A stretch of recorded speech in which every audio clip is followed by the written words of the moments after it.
Hi again, I'm Hank Venema, the CEO and Senior Engineer at Strategic Systems Engineering, and in this video, we'll look at the effects of droughts and floods. As mentioned, increased heat associated with climate change causes more evaporation, then more heavy rainfall occasionally, and more flooding. So climate change is causing both risks of droughts and floods to increase. Droughts are very expensive.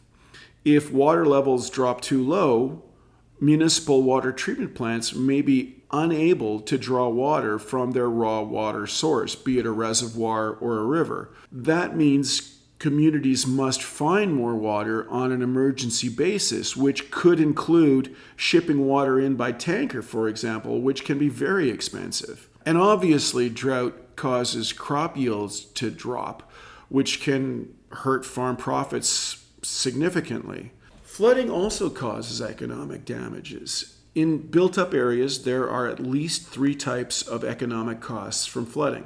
Firstly, there is the direct physical impact. This refers to flooding that causes physical damage to infrastructure.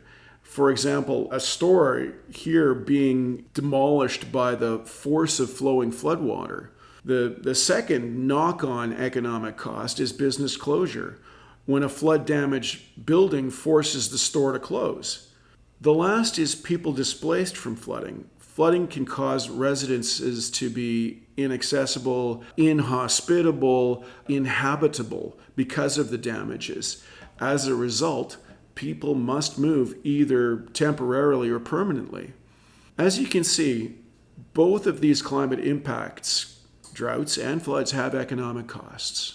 Public Safety Canada says that overland flooding costs the Canadian economy more than any other weather hazard we face. It is the single largest draw on the disaster financial assistance arrangements that are federal backstops to help communities recover from disasters. Public Safety Canada is providing Manitoba communities with guidance on how to invest in climate resilience to reduce flood damages through accurate analysis of costs and the benefits of flood protection. LiDAR is key. It's essential to getting realistic, accurate estimates of flood damages.